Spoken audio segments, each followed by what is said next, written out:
lovely sewing and quilting friends. May I just take a few moments to thank you for your lovely comments. When I started this channel almost 2 years ago, it was with the hope that I could inspire 1 or 2 people to get out their sewing machine in the same way that I was inspired 10 years ago. I always say the best thing about YouTube is the comments and the community, the spirit from other fabric mad quilters and stitchers, so thank you. Talking of thanks, I'm thankful today for having spent a couple of hours with a young friend who actually begged me to teach him to sew, and he'd always taken an interest in my sewing room. Given free rein today, he picked out some very tasteful designer fabric to make a bag. We made a simple drawstring bag together, and it was such a joy to have the privilege of sharing my fabric passion with someone who was so young and so enthusiastic. That's why this hand crank machine is out today, because I wanted him to be able to sew without worrying about hurting himself or anything like that, and he absolutely loved it. But back to the job in hand. After the naughty Trickster Flannel Quilt, Misbehaving, you'll be pleased to hear that it's now finished, as you've seen. I even looked back through the footage of the first film to check that I wasn't going completely crazy. I think what happened was that when I started to pin the rows together, I knocked the bottom rows out of alignment with my feet whilst pinning the top rows. And then when I got to the bottom, I was so keen to get the rows pinned and stitched and get on with the next bit that I didn't realise that I'd actually put them back incorrectly. I breezed on with sewing them together, and then I got a nasty fright when I put them back and realised that I'd made a mistake. I can hear my mother saying, "Less haste, more speed." But thankfully it's now put right, and so what you'll now see me doing is making the quilt sandwich, putting a couple of rows in. I didn't actually film this bit, but I put a couple of rows in to actually just hold it in place, and I pinned it as well. Then I overlocked it around the edge and pinned on the binding.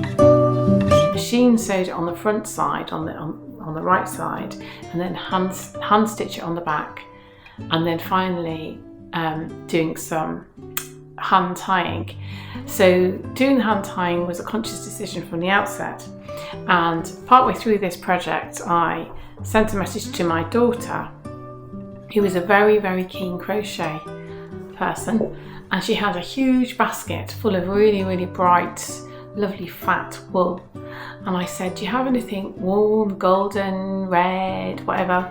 So she sent this lovely stuff, which, without her actually seeing the quilt itself, only a photograph, I think pretty much perfectly matches the rose flame red that's in the quilt. And so that's what I'll be using to hand tie it, and at that point it will be finished. So I hope you've enjoyed this project, and thanks for all your comments, and thanks for watching. In the end, I made a quilt sandwich using the grey check fabric that I showed you in the first video for the back, and a piece of polyester wadding that I've had for ages and wanted to use up. I pinned these layers together and then added just 2 quilting rows in a cross to secure the layers. The fun then continued with this quilt at this stage, as my overlocker decided that this would be a good point to get tangled. Here is a shortened version, very shortened version, of the 15 minutes it then took me to rethread it. I was then able to trim and secure the edge of the quilt in the overlocker and get on with binding and finishing it.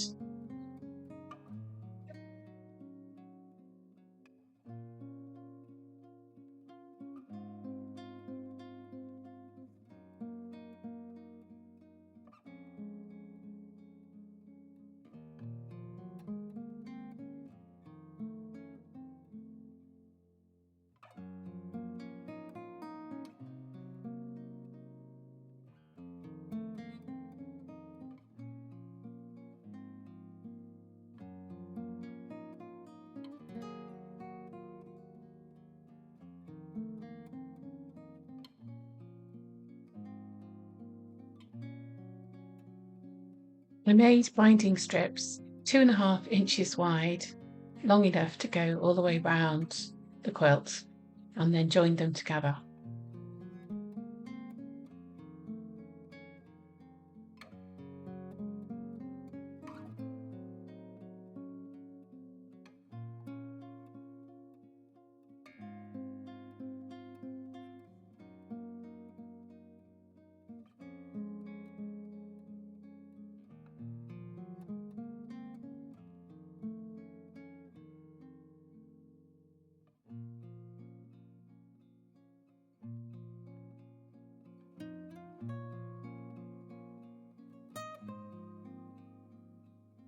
I add my binding to quilts by machine sewing it onto the right side of the quilt and then hand stitching it at the back of the quilt. I do this as it is the easiest way for me to make a neat finish. I've struggled with other methods apart from self-binding quilts. What follows is a clip of me doing the machine sewing part of this with the voiceover explaining what I'm doing for the benefit of beginners. Forward to the time displayed on the screen now if you don't want to watch this bit.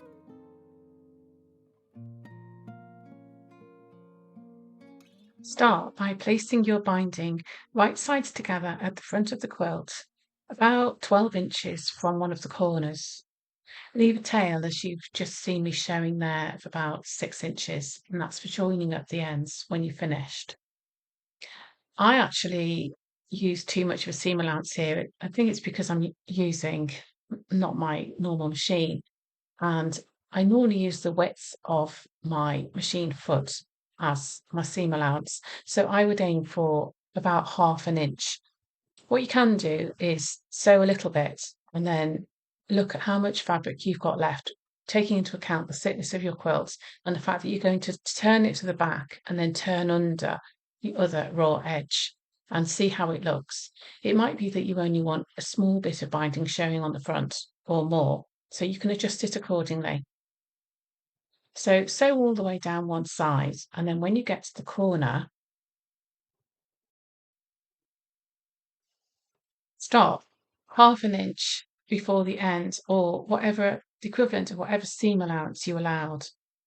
I take the work out at this point. I actually don't back stitch. I know that people normally do, but I don't.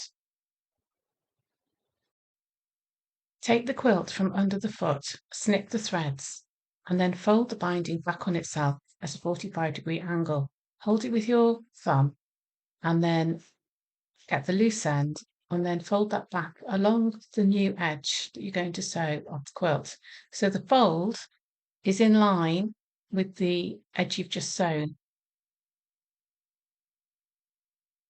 And then turn your quilt 90 degrees to the left and put it back under the foot, but start right at the edge. So it's right at the edge of the side you've just sewn, and a 1/2 inch in my case in from the edge that you're about to sew. Put the foot down and the needle in and carry on.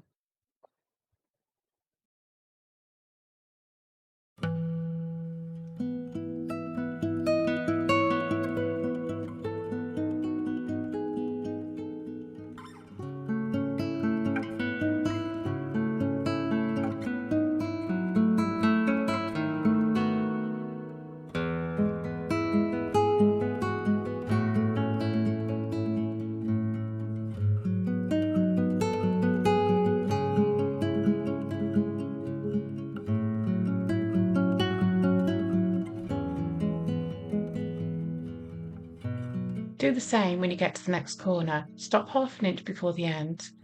Take the work out and trim the threads.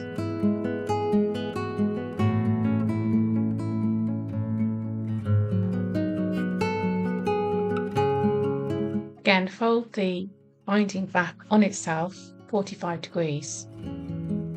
Hold it in place and then fold the loose end back so that it's along the line that you're about to sew, along the edge that you're about to sew.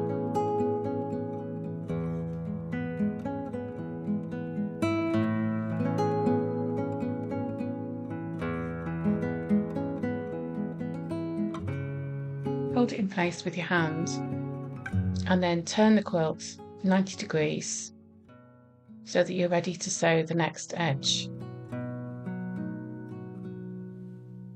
Continue sewing until you get back to the beginning.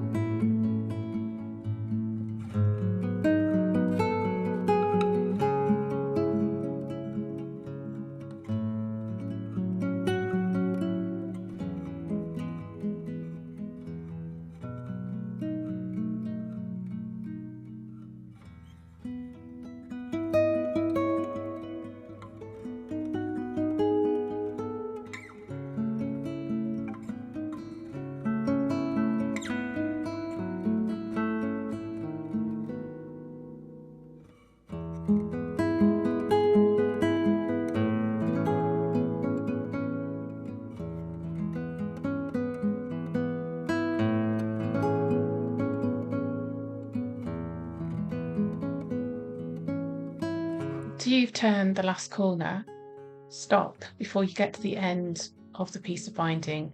Leave a good 4 or 5 inches. I then fold back the loose end at 45 degrees. And then I get the loose end at the start of the binding. I trim it down to size and I put that on top of the folded end. There are other ways of doing this, but this is what I do. I find it works fine for the types of quilts that I'm making.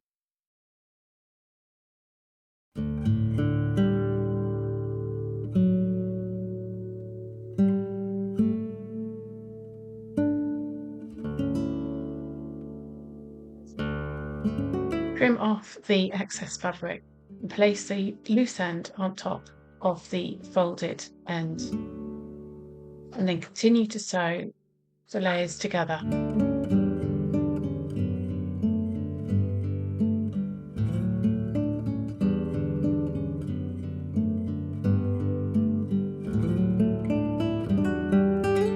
Here I'm just showing you how the drawing will look once you've finished.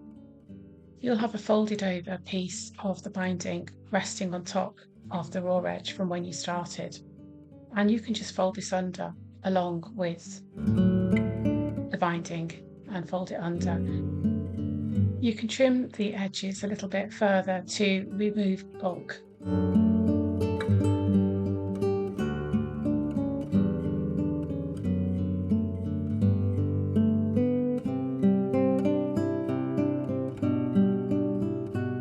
By now it was a very cold and windy evening, so I sat by the fire using the quilt to keep me warm and stitched the binding to the back of the quilt by turning it under and hand stitching.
Well, here it is, finished, and I haven't even had to stand in front of any wonky bits. Thank you for watching through to the end, and I hope you have enjoyed this quilt make. I've decided that this is one of my favourite quilts ever. It's just so unique and so soft and warm looking. Despite the problems that I've had with it, I do really love it, and I'm even considering making another one similar, as I've got enough fabric left. What would you have done in this situation? Would you have unpicked it? And what is your funniest sewing mistake ever? Do let me know in the comments, as I love to hear from you. Next week I'm off to Cambridge. It's somewhere I've never been to before. We're going for a couple of days, and hubby is going to be watching his favourite football team probably get beaten by Cambridge. Meanwhile, I'm going to be going to visit a sewing centre and also a couple of other attractions, as well as engaging in some slow stitching. So make sure you don't miss that one. If you've enjoyed this video, please give it a like, and why not check out the playlist that's at the end. Thanks for watching, and I'll see you next week.